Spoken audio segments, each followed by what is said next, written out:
2002년 4월 18일 오전 7시 출근하기 전에 운동을 하던 한 공무원이 충남 아산시 갱티고개에서 40대 여성의 시신을 발견했습니다. 조사 결과 시신의 신원은 발견 장소에서 차로 20분 정도 떨어진 온천동에 위치한 노래방 사장 A씨로 밝혀졌어요. 그리고 노래방 근처에서 발견된 피해자의 승용차에서 피해자의 신발과 다른 사람의 혈흔이 나와 차로 납치하고 살해한 뒤 유기한 것으로 추정했지요. 거기다가 뒷좌석에는 범인이 피운 듯한 담배꽁초가 나왔고 이 담배꽁초에서 DNA까지 검출됩니다.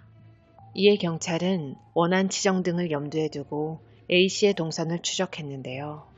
시신 발견 당일인 4월 18일 오전 10시 36분에서 오후 12시 55분 사이 누군가가 A씨의 카드를 이용해 현금 인출기 8곳에서 195만 원을 인출한 걸 포착했죠. 그래서 CCTV를 다 뒤졌는데 누군가 찍히기는 했지만 모자와 마스크로 얼굴을 가린 상태라서 신원을 특정하기가 어려웠어요.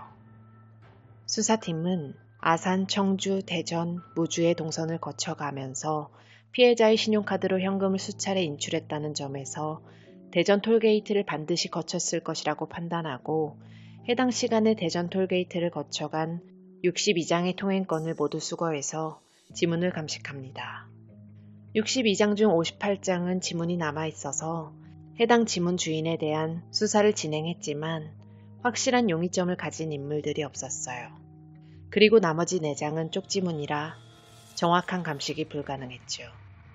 게다가 3달 후 갱티고개에서 40대 여성의 시신이 또 발견되면서 수사력이 분산됐어요. 그렇게 미제 사건으로 남았다가 사건 발생 10년 후인 2012년 지문 감식 기술이 발전하면서 제대로 감식이 안 됐던 4장의 통행권 중 1장에서 지문을 검출해내는 데 성공합니다. 그 지문의 주인은 E씨였는데 사건 당시 A씨의 노래방에서 명함이 발견되기도 했어요. 10년 만에 소환되어 조사를 받게 된 E씨는 벌써 10년이 지난 일이라 기억이 나지 않는다고 했고 당시 여자친구가 남원에 살고 있어서 대전 톨게이트를 거쳤다는 진술을 남겼죠.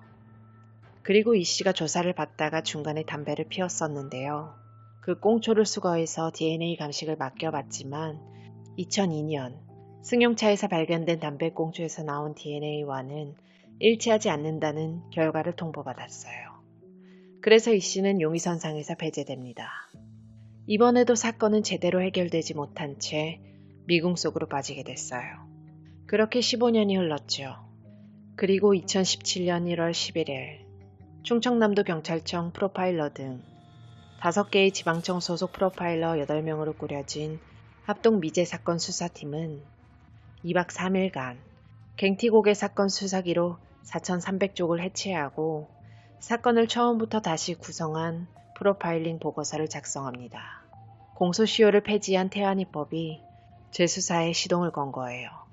보고서의 핵심 추론은 범인은 피해자와 면식범일 거고 공범이 존재할 수도 있다는 것.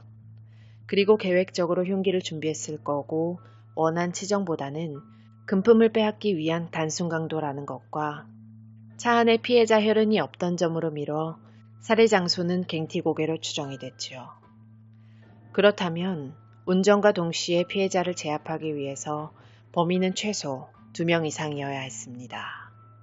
이 시기에 아산경찰서 강력사팀장으로 부임한 김도영 경위는 사건을 재조사하면서 청주의 은행과 휴게소에서 30분 간격으로 이뤄진 인출기록 2건에 주목했어요.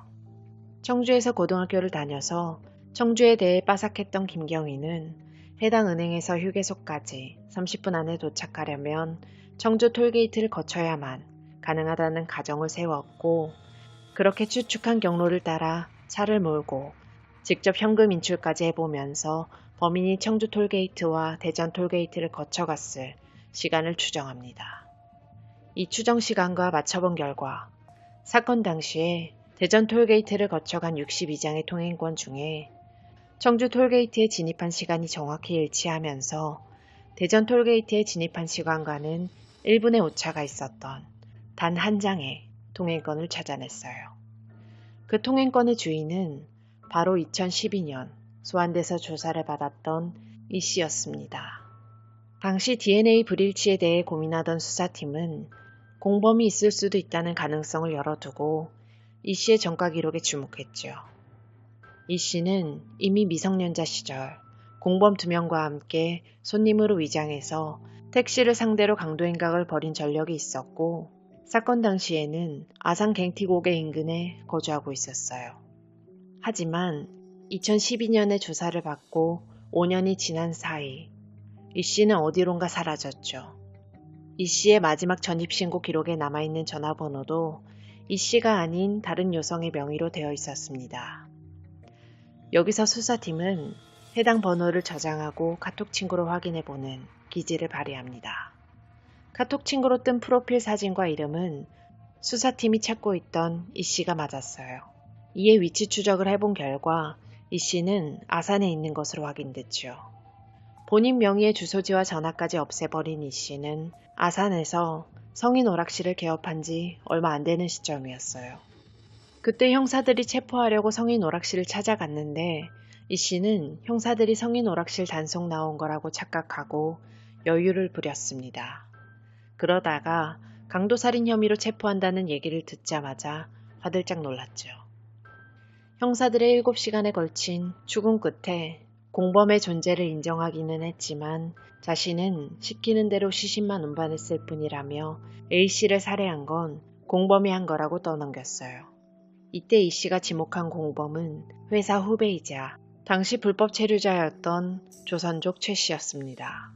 불법 체류자였던 최씨는 2006년 불법 체류 사실을 자진 신고하면 일단 출국했다가 1년 뒤 정식으로 재입국 및 취업이 허용됐던 불법 체류 자진 신고 프로그램을 통해 한국에 정착한 상태였고 2014년엔 정식 비자를 발급받아 경기도의 모 회사에서 일하면서 결혼을 준비 중이었어요. 이 씨는 불법 체류자 신세였던 최 씨가 한국을 당연히 떠났을 거라고 생각하고 모든 범행을 공범인 최 씨가 저지른 거라고 떠넘겼지만 예상과는 달리 최 씨는 한국에 다시 돌아와 살고 있었던 겁니다. 경찰은 출근하던 최 씨를 체포했고 DNA를 대조해 본 결과 2002년 피해자의 차량 뒷좌석 담배꽁초에서 나온 DNA와 일치한다는 걸 확인했어요. 그렇게 이 씨는 2017년 6월 21일, 최 씨는 6월 30일에 구속됐죠. 2002년 당시 최 씨는 20대 초반의 나이로 이 씨보다 10살가량 어린 나이였어요. 이 씨와 최 씨는 같은 직장에서 일하다가 적은 월급에 불만을 품고 그만둔 뒤 여관에서 생활하면서 유용을 즐기다가 남은 돈을 거의 다 탕진한 상황이었습니다. 그러자 이 씨는 한탕하고 중국으로 튀자며 최 씨를 꼬드겼고 평소에 알고 지내던 노래방 여주인을 범행 대상으로 삼았어요. 사건 당일 퇴근하던 피해자에게 여관까지 태워달라고 접근해서 피해자의 승용차에 얻어 탔습니다. 그렇게 20분 정도 가던 중 갑자기 강도로 돌변한 거예요. 조수석에 앉아있던 이 씨는 운전석으로 자리를 옮겼고 최 씨와 함께 피해자를 협박해 카드 비밀번호를 알아냈죠. 그러고는 갱티고개 인근에서 뒷좌석에 앉아있던 최 씨가 안전벨트로 피해자의 목을 조른 겁니다. 하지만 그럼에도 피해자가 죽지 않으니까 이 씨가 최 씨에게 너는 외국인이니까 도망가면 안 걸린다고 하면서 최 씨에게 칼을 쥐어주고는 목을 베어 살해하게끔 종용했어요. 피해자를 살해한 이후 이 씨와 최 씨는 그대로 피해자의 차량을 몰고 갱티고개로 가서 시신을 ir기했죠. 2017년 11월 22일 살인 혐의로 구속 기소된 이 씨와 최 씨는 무기징역을 선고받았습니다. 이에 이들은 형량이 무겁다고 항소했지만 대법원에서도 무기징역이 확정됩니다. 그리고 재판에서 경찰 프로파일링 보고서가 증거로 채택되기도 했는데요. 프로파일링 보고서가 법정에서 증거로 채택이 된 건 이번이 첫 사례라고 하죠. 프로파일링 보고서는 사회과학적으로 인간의 행동을 예측하는 거라서 그동안 증거 능력을 인정받지 못했어요. 재판에서 두 사람은 노래방 여주인을 살해한 것은 인정하면서도 형량을 낮추려는 듯 우발적인 범행이라고 주장을 했는데 검사는 이들이 돈을 빼앗으려는 목적에 따라 계획적으로 노래방 여주인을 무참히 살해한 것이라고 맞섰죠. 이때 증거로 채택된 프로파일링 보고서에는 범인들이 범행을 위해 흉기 마스크 등을 미리 준비한 것으로 보인다는 등 계획적 살인을 뒷받침해주는 내용이 담겨 있었습니다. 이렇게 1차 사건은 15년 만에 마무리가 되었는데요. 하지만 2차 사건은 현재까지 미제 사건으로 남아 있습니다. 2002년 7월 26일 피해자 B씨가 발견이 된 곳은 1차 사건의 피해자가 발견됐던 장소와 불과 300m 떨어진 갱티고개 정상 인근이었습니다. 피해자가 발견되기 전날 한 기업의 조리실에서 근무하던 B씨는 새벽 4시 30분에 남편에게 출근한다는 말을 남기고는 집을 나섰어요. 그런 B씨가 출근 시간인 5시가 넘도록 회사에 나타나지 않았죠. 이에 회사 동료는 B씨에게 전화를 해봤지만 신호만 갈 뿐 받지 않았어요. 그리고 B씨가 출근하지 않았다는 연락을 받은 남편은 아내를 찾아봤지만 찾을 수가 없어 결국 경찰에 실종 신고를 하게 됩니다.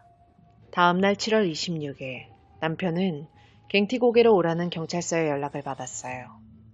그렇게 갱티고개에서 싸늘한 주검이 된 아내를 보게 됐죠. B씨의 사인은 경부압박 질식사지만 B씨의 몸을 차량이 깔고 지나간 것으로 추정되는 타이어 자국이 가슴 부위에서 발견됩니다. 성폭행 흔적은 없었지만 B씨의 치마는 벗겨져 있었고 손목은 입고 있던 속옷으로 결박이 된 상태였어요.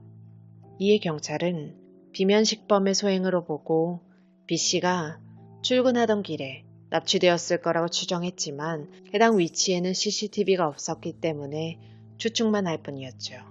범인이 남긴 증거는 단 하나, 피해자의 가슴에 남은 역과흔. 감정 결과 B씨의 가슴에 흔적을 남긴 타이어는 N사의 타이어였어요. 이미 사망한 피해자를 다시 한번 확인 사살한 범행 수법. 2명의 피해자 모두 40대 여성인 점.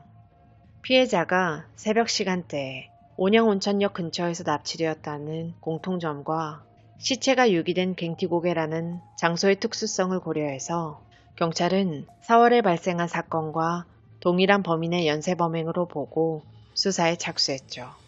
그러던 와중에 피해자 B씨를 봤다는 목격자가 나타납니다. 목격자는 매일 동일한 새벽 시간대에 B씨가 거주하던 동네를 돌면서 신문을 배급하던 콜뱅 기사였는데요. 그에 따르면 B씨가 자신의 차를 택시로 잘못 알고 세웠지만 택시가 아니라는 걸 알고는 그냥 가시라고 했고 기다리는 차량이 있는 것처럼 보였다고 했어요. 그리고 B씨와 약간 떨어진 거리에 남자 2명이 있었다는 증언을 했습니다. 그 2 남자와 일행처럼 보이지는 않았다고 했죠. 혹시나 피해자가 콜택시를 불렀나 싶었지만 B씨의 통화 기록에서는 택시기사와 통화하거나 콜택시를 부른 기록은 없었습니다. 가족들 또한 피해자가 택시를 타고 출근하기는 했지만 콜택시를 이용하진 않았다고 진술했어요. 그래서 B씨가 택시를 타고 가던 중 택시기사에게 납치되었을 가능성에 주목하고 피해자의 몸에 남은 타이어 자국과 동일한 모델의 타이어를 장착한 택시들에 대해 수사에 나섰고 사건 당해 행적이 수상한 택시를 찾게 되죠. 이 택시는 B씨의 몸에 남아있던 타이어 자국과 동일한 문양의 타이어를 장착한 상태였고 사건 당시 2달간의 운행 기록이 지워진 회사 택시였습니다. 배터리 문제로 운행 기록이 지워지는 일이 흔하기는 했지만 이 차를 운전했던 박씨와 문씨는 같은 집에서 살면서 택시를 교대로 운행했는데 수사기간 중에 타이어를 교체하는 수상함을 보이기도 했어요. 원활한 수사를 위해 수사 동안에는 타이어를 교체하지 말아달라는 경찰 측의 부탁에도 불구하고 타이어를 교체한 겁니다. 그러나 박씨와 문씨는 타이어를 교체한 적도 없고 운행기록 장치의 기록을 삭제한 적도 없다고 주장했고 정비기사 또한 타이어를 교체해 준 적이 없다고 진술했어요. 하지만 평소 박씨와 문씨가 정비기사와 돈독한 사이를 유지해왔다는 주변인들의 증언으로 이들의 주장을 믿기 어려운 상황이었죠. 그래서 경찰은 거짓말 탐지기 조사를 결정합니다. 이 조사에서 박 씨가 거짓 반응을 보이기도 했어요. 하지만 더 이상 결정적인 증거는 찾지 못하고 수사는 답보 상태에 빠졌죠. 15년 뒤 1차 사건의 범인들이 체포되면서 그들이 이 사건에도 연관되어 있었는지 조사에 들어갔지만 안타깝게도 그들은 이 사건과는 무관한 걸로 밝혀져 22년이 지난 현재까지도 미제 사건으로 남았습니다. 2020년 5월 그것이 알고 싶다 팀은 당시 경찰이 수사했던 두 택시기사를 찾아봤지만 박 씨는 2009년 이미 빚으로 인해 극단적인 선택을 했고 문 씨는 자신은 아는 게 없다는 말만 남기고 자리를 피했습니다. 그러다가 전문가를 대동하고 현장을 살피던 제작진이 2002년 당시에는 알지 못했던 새로운 사실을 알게 됐는데요. 피해자의 몸에 남은 타이어 자국이 하나가 아닌 두 개였고 이 자국을 남긴 타이어가 서로 다른 타이어라는 것이었죠. 이 말은 앞바퀴 타이어와 뒷바퀴 타이어가 다른 차량을 이용해서 피해자의 몸을 역과했던 겁니다. 주목해야 할 점은 타이어의 종류였어요. 당시 경찰은 피해자가 택시기사에게 납치되었을 확률에 집중해서 수사를 진행했죠. 사건 당시 택시에 많이 사용되었던 차량의 기종은 구형 소나타로 일반적인 승용차였는데요. 당시 용의선상에 올랐던 박 씨와 문 씨가 운행했던 택시 또한 구형 소나타였습니다. 하지만 피해자의 몸에 남은 두 개의 타이어는 승용차보다는 승합차나 화물차에 주로 사용되는 종류였어요. 게다가 구형 소나타의 경우에는 차량 밑부분과 바닥까지의 거리가 낮아서 사람을 역과할 경우 얼굴이나 밑가슴에 상처가 남을 수밖에 없는데 사건 당시 피해자는 등 뒤로 손이 결박된 상태였기 때문에 그냥 누워있는 상태보다는 높이가 더 높았을 것으로 추정이 됐지요. 하지만 피해자에게선 별다른 상처가 남아있지 않았어요. 그래서 범행에 사용된 차량이 승용차가 아닐 가능성이 제기된 겁니다. 1차 사건의 범인인 이 씨의 지인에 따르면 사건 당시 이 씨가 이용한 차량은 갤로퍼라는 RV 차량이었는데요. 최저지상고, 그러니까 차량 밑부분과 바닥까지의 거리가 사람의 가슴보다 높은 차량이기는 했지만 범행에 이용된 타이어를 장착할 수 없는 모델이었죠. 이 부분으로만 보면 이 씨가 범인일 가능성이 낮지만 전문가들은 첫 번째 피해자를 살해한 범인인 이 씨를 용의선상에서 완전히 배제해서는 안 된다고 말했어요. 이 씨는 학원 차량 운전기사, 화물 차량 운전기사, 버스 운전기사 등으로 승합차나 화물 차량을 운전하는 게 익숙한 사람이었습니다. 확인 사살을 한 것 또한 이 씨를 용의선상에서 내려놓을 수 없는 부분이라고 했지요. 범인이 그 자리에서 도주하지 않고 굳이 확인 사살을 했다는 것은 피해자가 살아남았을 경우 100% 자신이 범인으로 지목될 수 있다는 것, 즉 면식범임을 의미하는데요. 이 씨와 2차 사건의 피해자는 평소 면식관계에 있었던 겁니다. 그리고 취재하던 중 뜻밖의 목격자가 나타나는데요. 목격자는 피해자 B 씨가 거주하던 동네에서 호프집을 운영하는 사장님이었어요. 호프집 주인은 당시 B 씨가 새벽 출근을 할 때마다 태워다주는 특정한 택시기사가 있었다고 진술했지요. 기다리는 차가 따로 있는 것 같았다는 콜뱅 기사의 진술과 일치하는 부분입니다. 호프집 사장이 법체면을 통해 제작한 택시기사의 몽타주가 있었는데요. 당시 40대 초반으로 보이는 남성이었죠. 그리고 호프집 주인의 기억이 오염되는 것을 막기 위해 몽타주를 그린 뒤에 이 씨의 사진을 보여줬지만 호프집 사장은 이 씨는 본인이 봤던 택시기사는 아니라고 진술했어요. 그렇다면 호프집 사장이 목격한 택시기사는 누구일까요? 그 택시기사가 이 씨와 같이 범행을 모의한 또 다른 공범일 가능성은 없는 걸까요? 이 가능성에 대해 취재하던 취재진은 1차 사건 이후 이 씨와 같이 다니던 친구가 있었다는 이 씨 친구의 진술을 확보했습니다. 그는 이 씨의 초등학교 동창 C씨 씨의 제안으로 당시 둘은 동거를 하면서 불법 유흥업에 종사하고 있었다고 하는데 C씨는 서울과 인천 부근에서 택시를 했다는 거였죠. 하지만 C씨의 행방을 찾을 수는 없었습니다. 22년째 미궁에 빠진 갱티곡의 2차 살인 사건의 범인은 대체 누구일까요? 이 사건도 태안이법으로 인해 공소시효가 사라져서 언제든 범인이 밝혀지면 바로 체포해서 처벌받게 할 수 있죠. 억울하게 살해당한 2차 피해자분의 범인 혹은 범인들도 꼭 잡히는 날이 왔으면 좋겠습니다. 안타깝게 희생당한 피해자분들의 명복을 빌겠습니다. 지금까지 고요한 밤이었습니다.